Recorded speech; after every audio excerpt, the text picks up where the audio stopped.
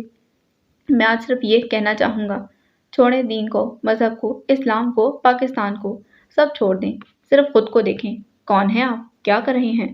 کیا کیا خاص ہے آپ میں؟ اگر ہیں تو کیسے، اور اگر نہیں تو کیوں؟ اگر صرف خود کو پہچانیں، اپنی پہچان کریں، پھر سمجھنے لگیں گے کہ آخر ہم کس کھیل کا حصہ بنے ہوئے ہیں۔ چلیں تزکیہ نفس نہیں تو خود کی پہچان کر لیں۔ میں اسلام کی تبلیغ کرنے نہیں آیا، وہ علماء کرام کر رہے ہیں۔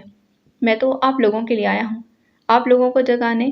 جاگ جائیں۔ میں چاہتا ہوں آپ لوگ مجھے چیلنج کریں، مجھے ہی نہیں پوری دنیا کے دانشوروں کو، اپنی سوچ بدلیں، یہاں سے سلفائٹس بنیں۔ اس دنیا کو سلفائٹ کی بہت ضرورت ہے۔ یقین کریں کہ جب آپ لوگ خود کی تلاش میں نکلیں تب آپ اپنے بنانے والے کو بھی ڈھونڈنے نکلیں گے، بھئی مجھے کس نے اور کیوں بنایا ہے، اور جب ایسا ہوگا تب آپ ان گوروں کی طرح قرآن پاک کی طرف آئیں گے۔ سب سمجھنے کے لیے آپ کو اسلام کول بھی لگے گا، اور پھر آپ کو پتہ چلے گا کہ اصل کول ہونا لباس، لہجہ اور رہن سہن بدلنے کو نہیں کہتے، اس بدلنے کو کہتے ہیں، بلکہ اس بدلنے کو کہتے ہیں سوچ کو، ذہن کو، اور مجھے امید ہے کہ کل آپ لوگ تیار ہو کر آئیں گے۔ وہ اپنا اسکن ٹریٹمنٹ کروانے کے بعد وہیں سے اچھے سے تیار ہوئی، بالکل کسی سیلیبریٹی کی طرح، اور جب باہر نکلی تو وہاں رپورٹرز کا ہجوم اکٹھا ہو چکا تھا۔ اس نے اپنی گہری سبز آنکھوں پر چشمہ لگایا اور تیزی سے چلنے لگی۔ اس کا ڈرائیور باہر ہی کھڑا تھا، جبکہ شالی اس کے پیچھے پیچھے تھی۔ میم ہیزل، ہم نے سنا ہے کہ آپ کا نیا پروجیکٹ آ رہا ہے، وہ بھی ہالی ووڈ کا، کیا یہ خبر سچ ہے؟ شیطان کا دوسرا نام رپورٹر تھا، جن کے پاس جانے کہاں سے خبریں آ جاتی تھیں۔ دھڑا دھڑ اس کی تصویریں بنائی جا رہی تھیں۔ اسے ایک پرائیویٹ کلب جانا تھا، اسی لیے وہ بالکل تیار تھی۔ اس نے صرف آف شولڈر شرٹ پہن رکھی تھی اور نیچے اسکرٹ تھی جو نہایت تنگ اور ایک طرف سے کھلی ہوئی تھی۔ چلتے ہوئے اس کی ایک ٹانگ صاف دکھائی دے رہی تھی۔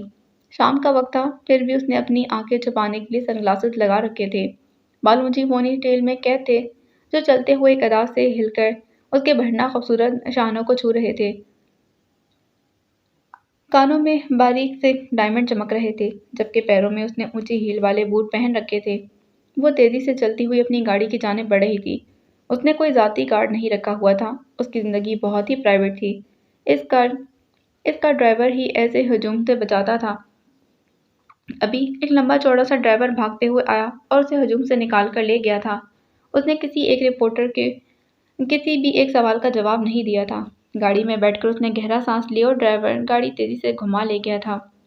آپ کی شہرت دن بدن بڑھتی جا رہی ہے، آپ کو گارڈز رکھ لینے چاہیے، شالی نے مشورہ دیا، جبکہ وہ خاموشی سے باہر دیکھتی رہی۔ پتہ نہیں اسے سیاہ شیشوں کے اس پار کیا نظر آ رہا تھا۔ عبدل کے اپارٹمنٹ کی طرف لے چلو، ہیزل نے کہا تو شالی نے چونک کر دیکھا۔ وہ آگے سے ڈرائیور کے ساتھ بیٹھی تھی، لیڈیز بلیزر پہنے اور بڑا سا بیگ تھامے وہ ہمیشہ اس کے ساتھ ہوتی تھی۔ عبدل، پر آپ نے تو پارٹی میں جانا تھا نا؟ عبدل کا نام سنتے ہی شالی کی تیوری چڑھی۔ جو کہا ہے وہ کرو، وہ سرد لہجے میں بولی تو شالی ڈرائیور کو ہدایت دینے لگی۔ گاڑی تیزی سے منزل کی جانب رواں تھی۔ وہ نسبتاً کم پوش ایریا میں رہتا تھا جہاں اپارٹمنٹس بنے ہوئے تھے۔ بلند عمارت کے ساتھ گاڑی رک گئی تھی۔ عبدل کا اپارٹمنٹ کافی اوپر تھا۔ تم لوگ یہیں رکو۔ وہ بیگ تھامتی گاڑی سے باہر نکل آئی اور پھر عمارت کی جانب بڑھی۔ اندر داخل ہوتے اسے لفٹ نظر آ گئی۔ یہاں کافی خاموشی اور ویرانہ تھا۔ لفٹ میں کھڑی وہ سوچ رہی تھی، عبدل اس کے یہاں آنے پر جانے کیا ری ایکٹ کرنے والا تھا۔ کچھ دیر بعد وہ اس کے اپارٹمنٹ کے سامنے کھڑی تھی۔ اس نے گہرا سانس لیا اور بیل بجا دی۔ کوئی نہیں آیا۔ اس نے چشمہ اتارا اور دوبارہ بیل دینے لگی، تب تک بیل سے ہاتھ نہیں ہٹایا جب تک عبدل نے دروازہ نہیں کھول دیا، اور کافی برہم لگ رہا تھا، پر اپنے سامنے ہیزل کو دیکھ کر چونک گیا۔ اس نے سر سے پاؤں تک ہیزل کو دیکھا اور پھر دروازہ کھلا چھوڑ کر واپس مڑ گیا تھا۔ اس کی خاموشی پر ہیزل نے سکون کا سانس لیا اور اندر داخل ہو کر دروازہ بند کر دیا۔ اپارٹمنٹ اس کی توقع کے خلاف بہت صاف ستھرا تھا۔ وہ ایک ادا سے چلتی اس کے سامنے صوفے پر بیٹھ گئی تھی۔ وہ صوفے کی پت سے ٹیک لگائے آنکھیں بند کیے بیٹھا تھا۔ میرا یہاں آنا اچھا نہیں لگا۔ ہیزل نے خاموشی کو توڑا۔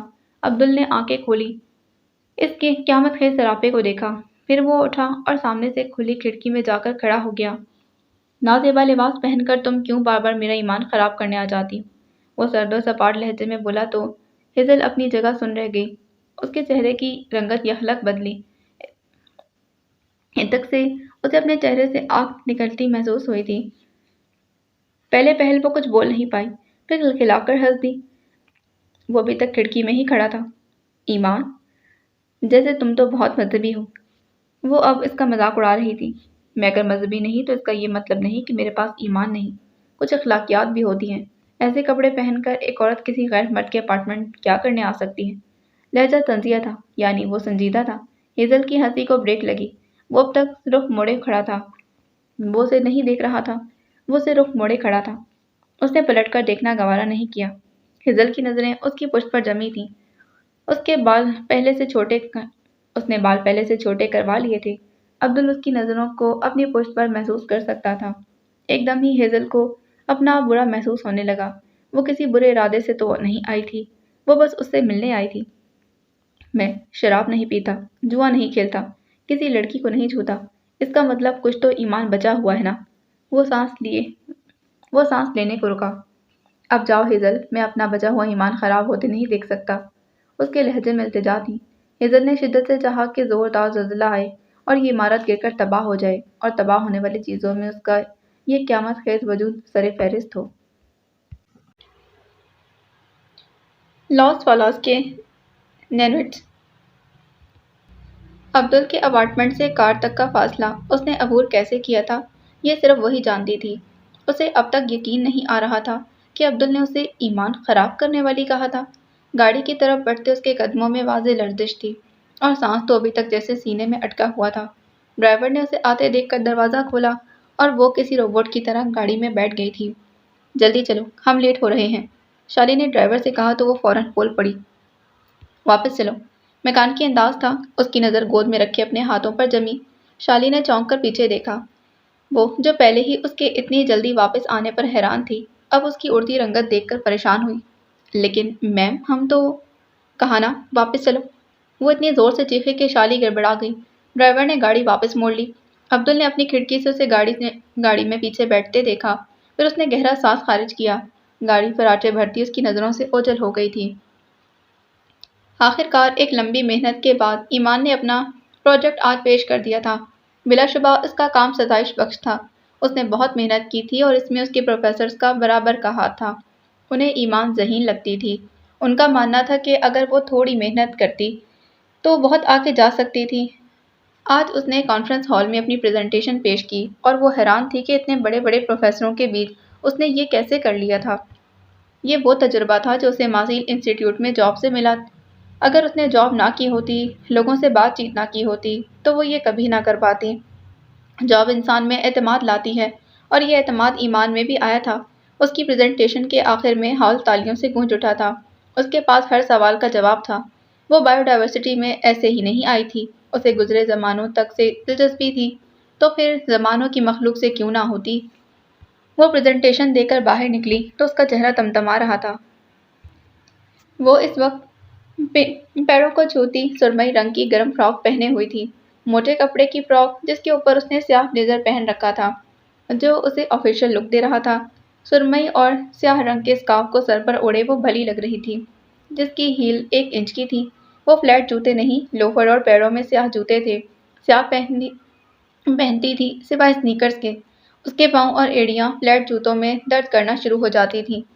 یونیورسٹی کے شروع کے دنوں میں جب اس کے پاؤں میں مسلسل درد رہنے لگا تو ڈاکٹر نے اسے ہمیشہ ایک اونچی اور آرام دہ ہیل والے جوتوں کا مشورہ دیا تھا۔ وہ جرابیں نہیں پہن کر آئی تھی۔ سیاہ جوتوں میں اس کے پاؤں چمک رہے تھے۔ اس کی فراک پاؤں کو چھو رہی تھی۔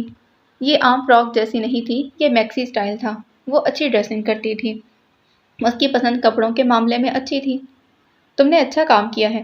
یہ جان تھا۔ اسے حیرت ہوتی تھی کہ وہ اب تک یونیورسٹی میں کیا کرنے آتا تھا۔ اس کا ایم فل مکمل ہو چکا تھا۔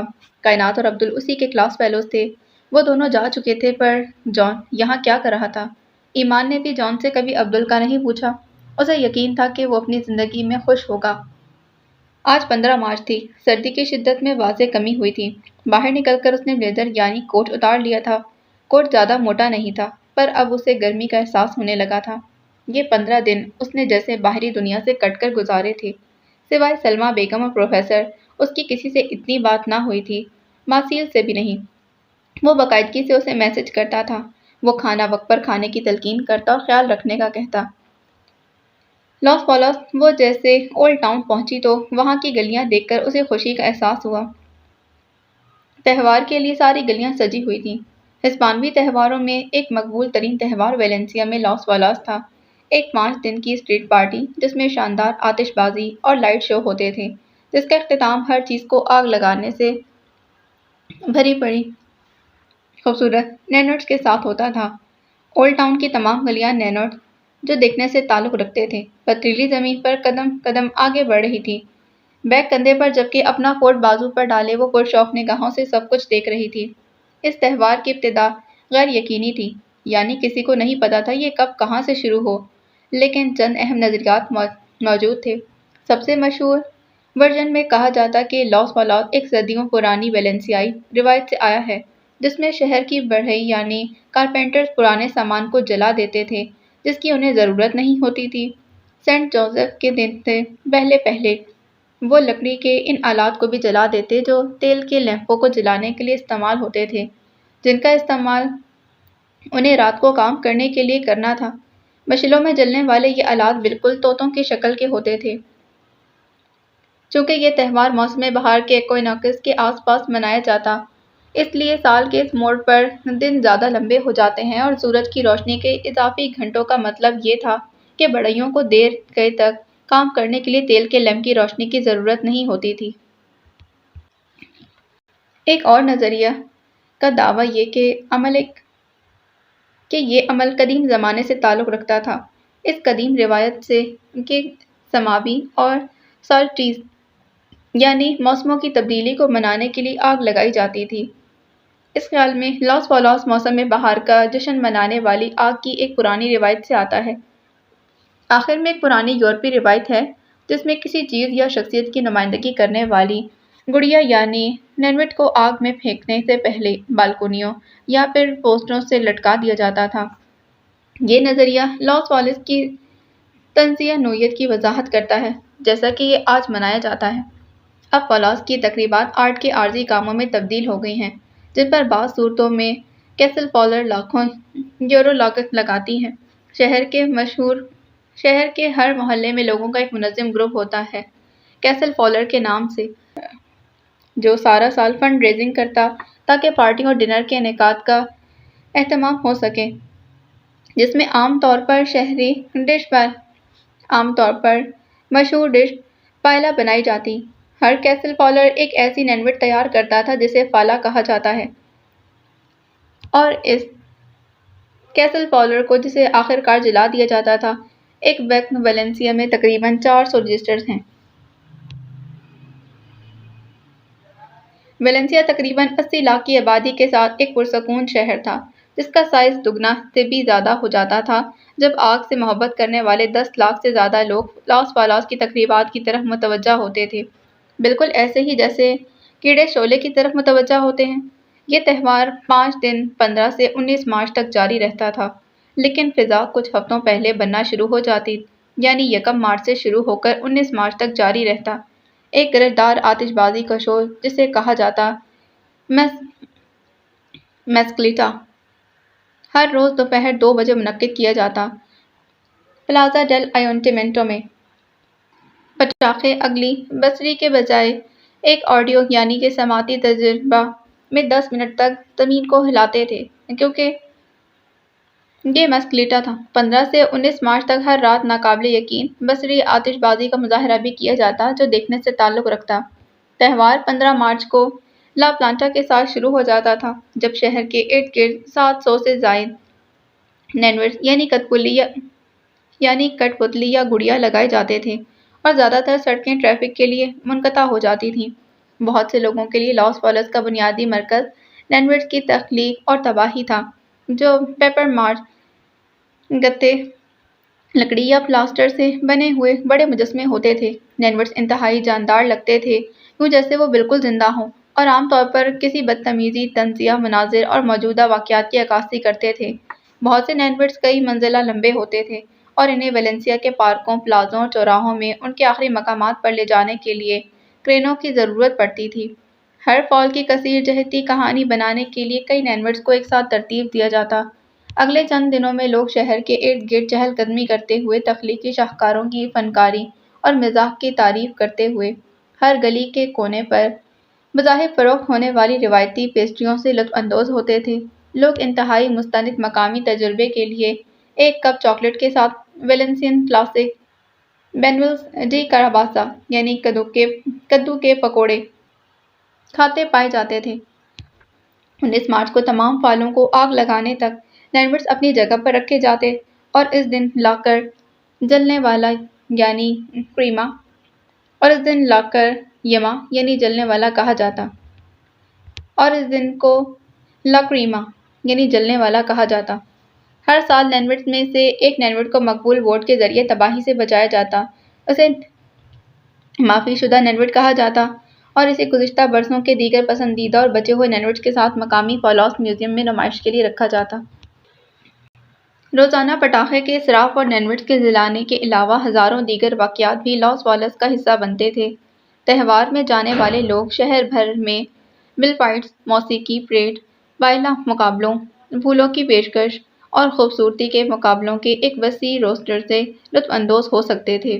آج 15 مارچ تھی یعنی پلانٹا کا آغاز۔ 15 مارچ کی رات سرگرمیوں سے بھرپور رات ہوتی تھی۔ اس دن فلاس کمیشن شفٹوں میں کام کرتے تھے کیونکہ ویلنسیا میں بنائی گئی تمام نینورڈز کو 16 مارچ کی صبح تک جلانا لازمی تھا، یعنی وہ دن ہوتا تھا جب جج بہترین لوگوں کو انعام دیتے تھے۔ یعنی آج پوری رات اولڈ ٹاؤن میں آتش بازی ہونی تھی اور اولڈ ٹاؤن سے کسی ایک نینورڈ کو جلانے سے بچایا جانا تھا اور وہ نینورڈ میوزیم کا حصہ بننے والا تھا۔ اس کے ساتھ جن کے نینورڈ قابل ستائش ہوتے انہیں میئر کی طرف سے انعام دیا جانا تھا۔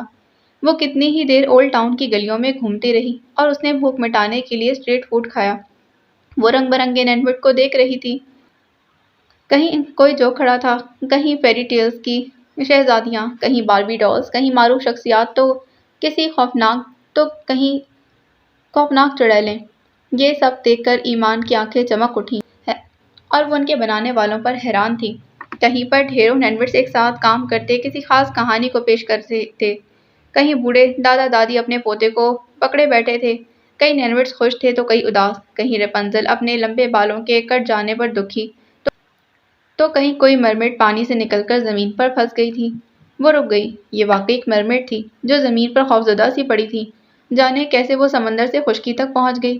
اس کے پاس لوگوں کا ہجوم تھا جو اسے حیرانی سے دیکھ رہے تھے۔ یہ منظر نینورڈ سے بنایا گیا تھا۔ وہ حیرانی سے دیکھنے لگی۔ وہ ہر بار اس تہوار میں بننے والے نینورڈز کو اتنی ہی دلچسپی سے دیکھتی تھی۔ وہ ایک اسٹریٹ فوڈ کے اسٹال کے پاس کھڑی پکوڑے کھا رہی تھی۔ جب اس کی نظر سامنے پڑی تو وہ حیران ہوئی۔ سامنے ہی ماسیل سینے پر دونوں بازو باندھے اسے دیکھ رہا تھا۔ وہ کسیا گئی۔ پچھلے 3 گھنٹوں میں جانے اس نے کتنی بار ایمان کو فون کیا تھا اس کی پریزنٹیشن پوچھنے کی خاطر، اور وہ میڈم نینورڈز انجوائے کر رہی تھی۔ اس نے فون اٹھانے کی زحمت نہیں کی۔ وہ خفگی سے اسے دیکھ رہا تھا۔ ایمان زبردستی مسکرائی۔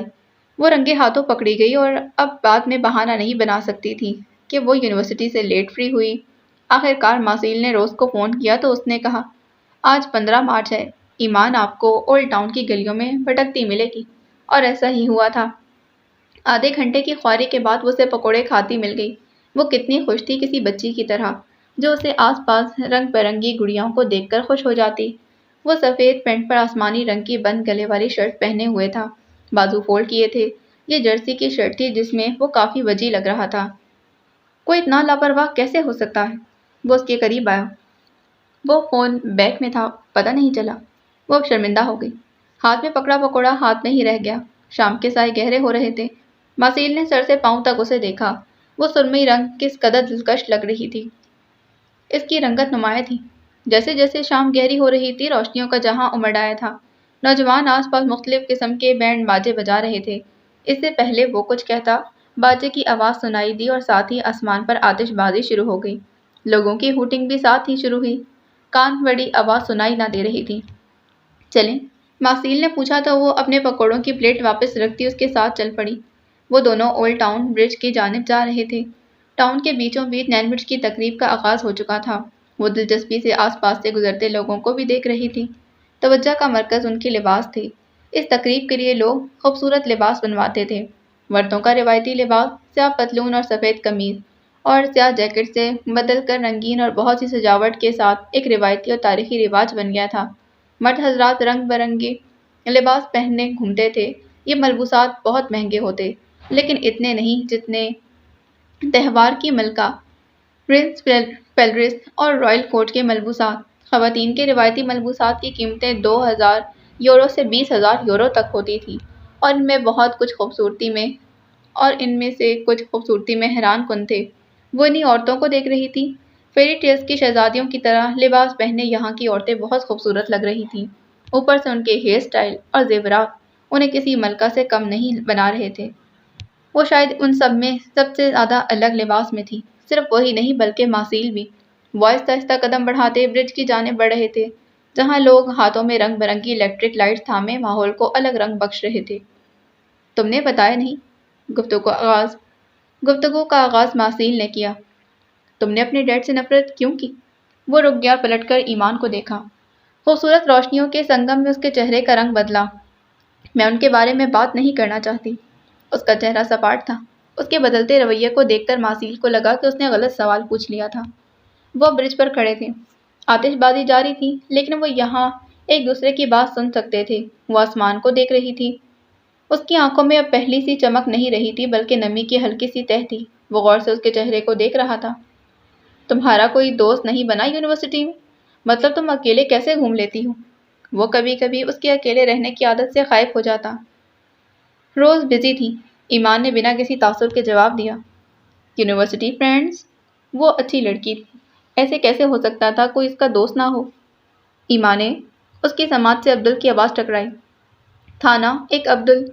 وہ ابھی تک آسمان کو دیکھ رہی تھی، جیسے وہاں کچھ کھوج رہی ہو۔ اب کہاں ہے؟ اس نے شادی کر لی۔ اگر دکھ تھا بھی تو اس نے اپنے چہرے پر آنے نہیں دیا۔ اوہ، وہ بس اتنا ہی کہہ پایا۔ کبھی کبھی اسے بات کرنا اتنا مشکل کیوں لگتا تھا؟ ایسا کیا خاص تھا اس میں؟ جانے وہ کیوں پوچھ رہا تھا؟ ایمان نے چونک کر اسے دیکھا، پھر وہ مسکرا دی۔ وہ اچھا تھا۔ کیا اچھا تھا اس میں؟ وہ سوال جواب کر رہا تھا۔ اس کا کردار۔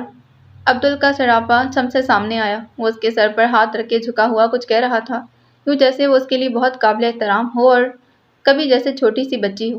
اس کی بات سن کر ماسیل ہنس دیا۔ یعنی تمہیں نیک لوگ پسند ہیں؟ انداز مذاق اڑانے والا تھا۔ ایمان کی بھویں سکڑ گئی۔ اس میں غلط کیا ہے؟ اس نے الٹا سوال کیا۔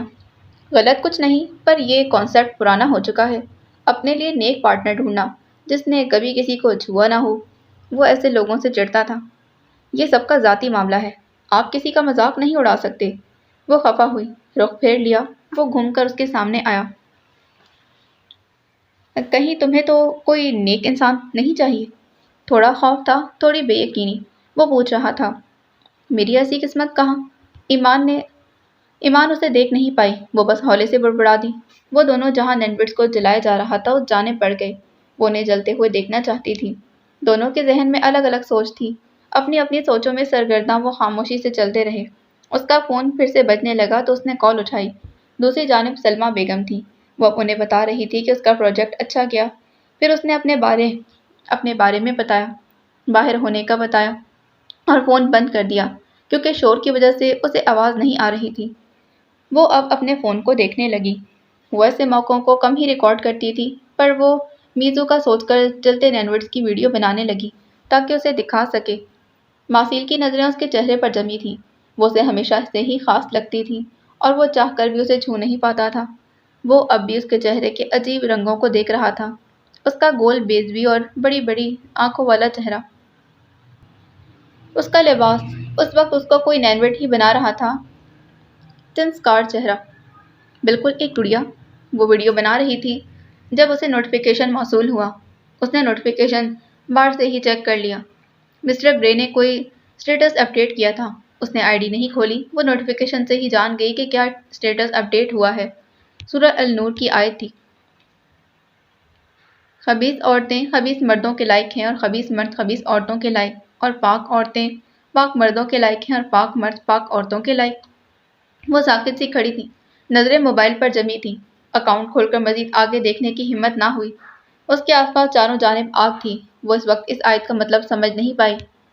ایمان! ماسیل نے اسے موبائل میں غرق دیکھا تو پکارا۔ وہ چونکی۔ لوگ ڈھول پیٹ رہے تھے اور پھر خاموشی چھا گئی۔ ڈھول اور بینڈ باجوں کی آواز رک گئی۔ میں کوئی پاک صاف مرد نہیں ہوں اور نہ میں اس پر یقین رکھتا ہوں۔ تم خالص ہو میں جانتا ہوں، لیکن اگر نہ بھی ہوتی تو شاید مجھے فرق نہ پڑتا۔ میرے نزدیک ان سب باتوں کا کوئی وجود نہیں۔ جو کچھ ہے وہ آج ہے، ابھی ہے۔ وہ کیا کہہ رہا تھا؟ اور نینوٹس کو آگ نے پکڑ لیا۔ اب وہ دھکڑ دھکڑ جلنے لگے۔ ایسی ہی آگ ایمان کو اپنے وجود کے ارد گرد محسوس ہوئی۔ اسے کچھ بھی سنائی نہیں دے رہا تھا، چاروں جانب بس آگ ہی آگ تھی۔ میرے نزدیک یہ سب نارمل ہے، لیکن شاید تمہارے نزدیک میں زناکار ہوں۔ ربش! وہ استہزائیہ ہنسا۔ مذاق اڑاتی ہنسی۔ لفظ زناکار مذاق اڑاتا ماسیل دی بدھ ساز۔ لفظ زنا کا مذاق اڑاتا ماسیل دی بدھ ساز اور خود کا مذاق اڑاتا ادھم جبیل۔ وہ کتنے آرام سے بتا رہا تھا، اپنے زانی ہونے کا اعلان کر رہا تھا۔ وہ جھوٹ نہیں بولتا تھا، وہ صاف گو تھا، پر اتنی صاف گوئی، اور یہ سچ تو قتل کرنے جیسا تھا۔ خبیث مرد خبیث عورتوں کے لائق ہیں اور پاک عورتیں پاک مردوں کے لائق۔ اس کے ذہن میں آیت کے الفاظ گونجے۔ کون تھی وہ؟ کیا وہ اتنی خبیث تھی کہ اسے ایک زانی ملتا؟ یا وہ پاک مردوں کے لیے نہیں تھی؟ اس کا وجود لرز گیا۔ وہ خوبصورت گڑیا جلنے لگی۔ دھڑ دھڑ دھڑ۔ وہ اسے دیکھ تو رہا تھا، لیکن اس کے اندر جلتے طوفان سے نا واقف تھا۔ اللہ جی، میں نے ایسا کب چاہا تھا۔ لبالب آنکھیں بھرنے لگیں۔ اس نے سر اٹھا کر آسمان کو دیکھا۔ اس بار آتش بازی نہیں دیکھ رہی تھی۔ دور بادلوں کے پرے آسمان کے اس پار موجود ذات کو پکارا۔ ماسیل سمجھنے سے قاصر تھا۔ وہ کیا کر رہی تھی؟ کیا میں اتنی ناپاک ہوں؟ آنسو پلکوں کی باڑ توڑ کر نکلنے کو تیار تھا۔ پہلے اسے فرق نہیں پڑتا ماسیل کون تھا، کیا کرتا تھا، پر اب جب وہ اسے اپنا بنا چکی تھی اور جانتی تھی کہ اسے چھوڑ نہیں سکتی، اب اس کے کام، اس کے اعمال تکلیف کا باعث تھے، اور انسان اپنے اعمال کا خود ذمہ دار ہے۔ سلمیٰ بیگم کے الفاظ اس کے سماعت سے ٹکرائے تھے۔ اس کا سر جھک گیا۔ شرمندگی کے باعث نازک وجود اب لرزنے لگا تھا۔ ہاں، وہ خود ذمہ دار تھی۔ اس نے خود چنا تھا ماسیل کو۔ اپنے سامنے کھڑا وہ شاندار شخص اسے اس وقت بہت برا لگا تھا۔ اس کے ساتھ ہونے کا مطلب ایمان کو صاف سمجھ آ رہا تھا۔ اس کے وجود پر سوالیہ نشان چھوڑ رہا تھا۔ کون تھی وہ، پاک یا ناپاک؟ حلق میں کچھ اٹکا تھا۔ تم ٹھیک ہو؟ وہ اس کے قریب ہوا پر ایمان تب تک جل چکی تھی۔ اس نے ایمان کو چھونا چاہا، اس کا بازو تھامنا چاہا۔ وہ ڈر کر پیچھے ہوئی، جیسے ماسیل کا وجود اسے مزید جہنم میں دھکیل دے گا۔ ایمان! وہ ساکت ہوا۔ دور رہیں مجھ سے، پلیز۔ ٹوٹا پھوٹا وجود لیے وہ ڈبڈبائی آنکھوں سے اسے دیکھ رہی تھی۔ کیا ہوا ہے تمہیں؟ وہ پریشان ہوا، جانے اس نے فون میں کیا دیکھ لیا تھا۔ آپ کا وجود میرے لیے جہنم جیسا ہے۔ آپ کا ہونا جلا رہا ہے مجھے۔ وہ چلانا چاہتی تھی، اسے بتانا چاہتی تھی، پر الفاظ گلے میں ہی اٹکے تھے۔ وہ تیزی سے اس کے پاس سے نکلتی چلی گئی۔ لوگوں کے ہجوم میں بھاگتے بھاگتے اب اس کی نگاہوں سے اوجھل ہو چکی تھی۔ وہ اکیلا کھڑا رہ گیا، اپنی شاندار شخصیت لیے، بالکل اکیلا۔ شاید یہ وہ زمانہ نہیں تھا جہاں صاف گوئی کام آتی۔ ایمان کا وجود اس کے لیے ناقابل تسخیر تھا۔ وہ پل پل رنگ بدلتی تھی۔ نینوٹس جل رہے تھے، جل جل کر بجھ کر نیچے گر گئے، اور وہ بھاگتی جا رہی تھی جہاں ماسیل کا سایہ بھی اس کے آس پاس نہ ہوتا۔ وہ 4 سال ساتھ رہے تھے۔ ایف ایس سی کے بعد ہیزل میڈیکل کالج چلی گئی تو ادھم بائیو ٹیکنالوجی کی جانب آ گیا۔ اسے سرجن بننے میں دلچسپی نہیں تھی۔ وہ 4 سال بہت اچھے سے ساتھ رہے۔ لوگ انہیں کپل سمجھتے تھے اور ادھم کو اس پر اعتراض نہیں تھا۔ ہیزل اسے پسند تھی، وہ باقی لڑکیوں سے الگ تھی۔ اگر وہ اس کی پارٹنر بن جاتی تو اسے کوئی اعتراض نہ ہوتا۔ وہ اسے پسند کرنے لگا تھا۔ وقت کے ساتھ ساتھ اس کی پسندیدگی بڑھتی جا رہی تھی، لیکن پھر ہیزل بدلنے لگی۔ وہ میڈیکل کالج جانے کے بعد بہت مصروف ہو گئی تھی۔ وہ اب ادھم کو نظر انداز کرنے لگی تھی۔ ادھم کے کچھ اور کلاس فیلوز جو ہیزل کے ساتھ تھے، وہ اسے عجیب و غریب خبریں سنا رہے تھے۔ ان کا کہنا تھا کہ پہلے ہی سال میں ہیزل نے میڈیکل کالج کے ٹاپ ڈاکٹر اور پروفیسر کو اپنی طرف مائل کر لیا تھا۔ ادھم نے سنا پر یقین نہ آیا۔ پھر ایک دن وہ ہیزل سے ملنے اس کے کالج گیا تو حیران رہ گیا۔ اس نے ہیزل کو کسی آدمی کے ساتھ اس کی گاڑی میں جاتے دیکھا۔ اس نے کبھی ایسا سوچا بھی نہیں تھا۔ غصے اور تکلیف سے اس کی حالت بری ہو گئی تھی۔ وہ 18 سال کی تھی، اپنے فیصلے خود کر سکتی تھی۔ اور پھر اسی شام جب ادھم نے اسے فون کیا تو پوچھا، ہیزل نے صاف کہہ دیا کہ وہ اپنی زندگی میں آگے بڑھنا چاہتی ہے، کسی رشتے میں نہیں بننا چاہتی۔ ادھم حیران رہ گیا۔ یہ وہ ہیزل نہیں تھی جسے وہ جانتا تھا۔ اس کا دل ٹوٹا تھا۔ وہ پھر سے اکیلا ہو گیا اور اس بار چوٹ گہری لگی تھی۔ پہلی عورت، پہلا دھوکہ۔ وہ زخمی تھا۔ اس کے کلاس فیلوز جان بوجھ کر اسے جلانے کے لیے ہیزل کی روز کی خبریں اسے سناتے تھے۔ وہ اب فون بند رکھتا، زیادہ تر اسموکنگ کرتا اور پھر سے ڈرگز لینے لگا تھا۔ وہ پھر کچھ وقت بعد اسے پتا چلا کہ ہیزل غائب ہو گئی۔ وہ گھر سے بھاگ گئی تھی۔ فرق نہیں پڑتا تھا، جب وہ اسے چھوڑ چکی تو جہاں مرضی جاتی، پر ادھم کے لیے یہ برا ہوا۔ اسے ایک دن حویلی کے اسٹور روم سے پرانی کتابیں ملی، فلسفے کی کتابیں، نفسیات کی کتابیں، اور ان کتابوں نے اس کے ذہن کو مزید بدل ڈالا۔ کتابیں جو آباد کرتی ہیں اور کتابیں جو تباہ کر دیتی ہیں۔ وہ اب حویلی میں کسی کی نہیں سنتا تھا۔ وہ خود سر اور ضدی بن چکا تھا۔ کئی بار اسے بڑے بھائی ابو حنیفہ نے سمجھانا چاہا، پر وہ اپنی دنیا میں گم رہتا۔ اس نے کالج جانا بھی چھوڑ دیا تھا۔ اس کے مطابق یہ دنیا رہنے کے لائق ہی نہیں تھی۔ اس نے ایسا فلسفہ پڑھا تھا جس نے اس کا مزید برین واش کر دیا۔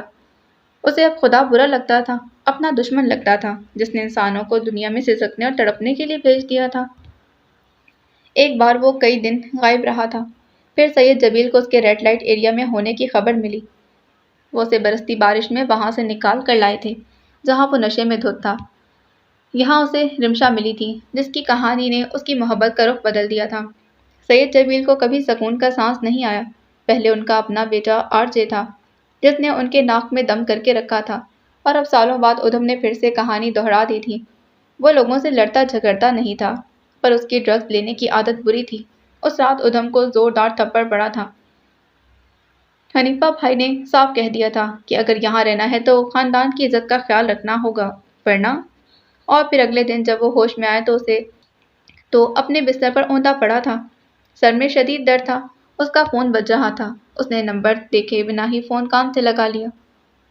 ہیلو ادھم، یہ میں ہوں۔ 6 مہینے بعد اس کا فون آیا تھا۔ وہ ہیزل کی آواز کیسے بھول سکتا تھا؟ رانگ نمبر، اور ہاں، آئندہ مجھے کال مت کرنا۔ You are dead for me. وہ اس عمر میں تھوڑا جذباتی تھا، اور پھر کبھی ہیزل کا فون نہیں آیا، اور پھر وہ بھی کچھ دنوں بعد ہی پاکستان چھوڑ گیا تھا، بنا بتائے۔ وہ جانے کہاں چلا گیا تھا، بس یہ لکھ کر رکھ گیا تھا کہ اسے ڈھونڈا نہ جائے۔ اس کا اب یہاں دم گھٹتا تھا۔ آس پاس سب اسے عجیب نظروں سے دیکھتے تھے، جیسے اس کا اپنا مرضی سے جینا کوئی بڑا جرم ہو۔ وہ اسپین آ گیا تھا۔ اس نے کڑی محنت کی۔ اس نے شروع ہی مجسمہ سازی سے کیا، اور پھر 8 سالوں بعد آج وہ ماسیل دی بت ساز کے نام سے جانا جاتا تھا۔ اس نے جلدی شہرت کمائی تھی۔ صرف 4 سالوں میں ہی وہ بلندیوں پر پہنچ گیا تھا۔ اس نے نہ صرف مجسمہ سازی میں نام کمایا، بلکہ وہ بہت پر اثر شخصیت بھی بن گیا تھا۔ اس نے کبھی پلٹ کر کسی کی خبر نہیں لی۔ باہر کے تجربے نے اسے جذباتی سے سمجھدار بنا دیا تھا۔ ہزاروں لڑکیاں آئی گئیں، نہ وہ محبت کر سکا اور نہ کوئی رشتہ بنا سکا۔ صرف شنایا ملی تھی، دوست کے روپ میں، اور وہ اسے دوست ہی مانتا تھا۔ اور پھر 1 سال پہلے اس کی زندگی میں وہ آئی، ایمان، جو اب اسے زندگی لگنے لگی تھی۔ وہ ٹھنڈے یخ بستہ فرش پر لیٹی تھی، سوئمنگ پول کے پاس آسمان تلے، چمچماتا ماربل، سلک کا چھوٹا سا شب خوابی کا لباس پہنے، بنا آستینوں کے پنڈلیوں تک آتا سفید سلک کا گاؤن۔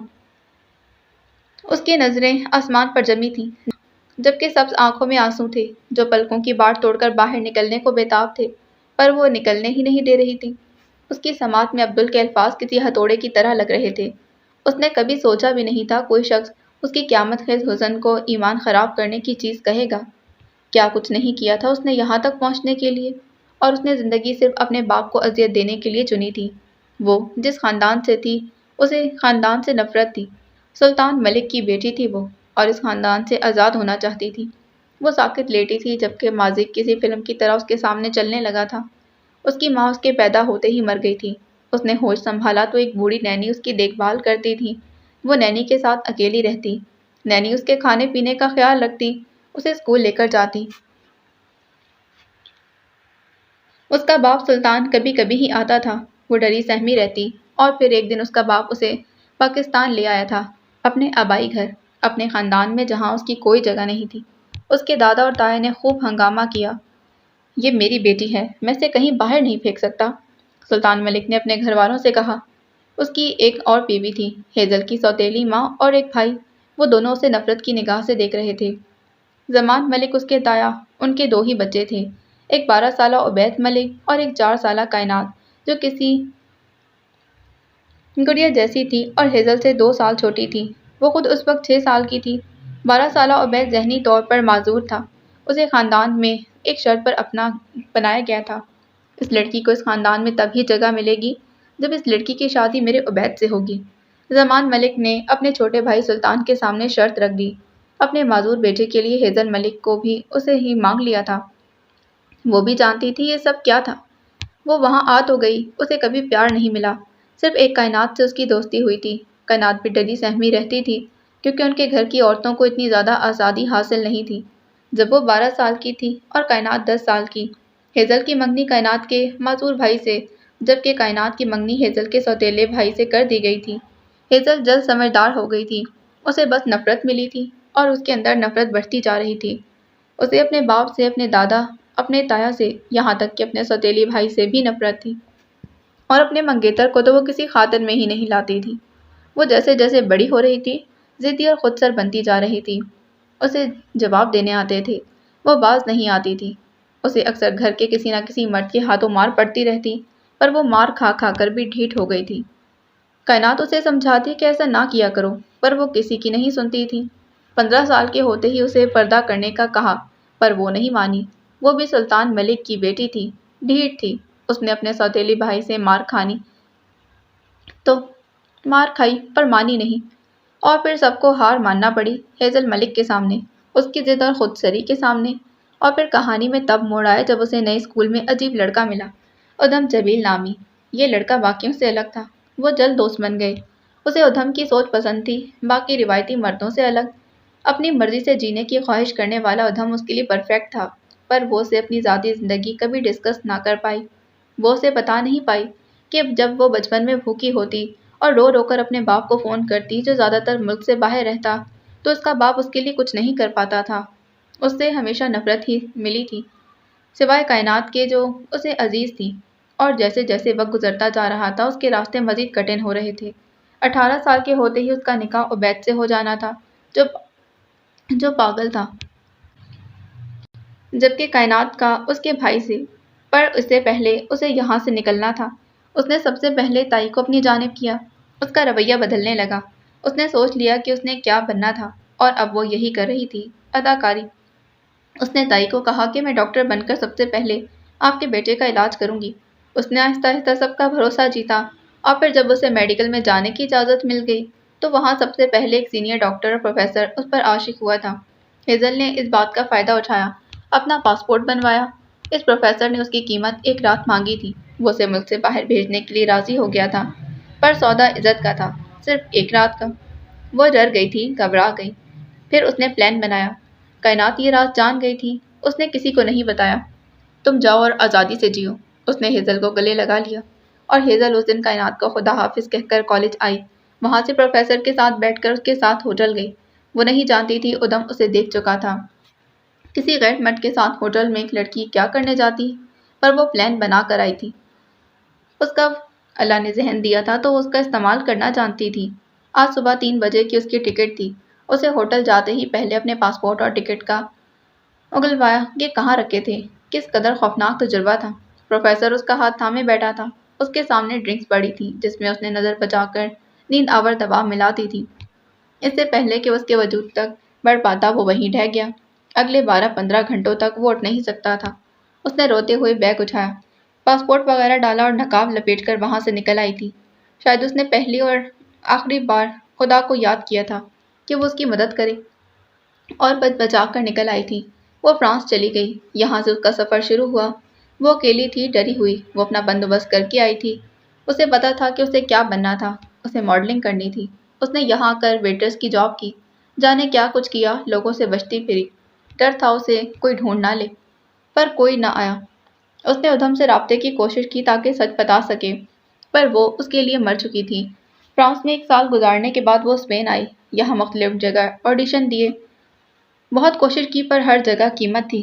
بدلے میں ایک ہی چیز مانگی جاتی، اور وہ تھی عزت۔ اسے اس کا سودا کرنا تھا، پھر جلد اپنی منزل تک پہنچ جاتی، پر وہ نہ کر پائی۔ اس نے پہلی سیڑھی پر آغاز کیا۔ وہ ایک ماڈل کی اسسٹنٹ بن گئی۔ اس کے حسن کو دیکھ کر اسے فوٹو شوٹ کی پیشکش ہوئی، اور اسے لگا کہ اس نے اپنی منزل کی پہلی سیڑھی پر قدم رکھ لیا تھا۔ پھر وہ رکی نہیں۔ جب وہ ٹاپ کی ماڈل بن گئی تب ایک دن سلطان ملک کا فون آیا۔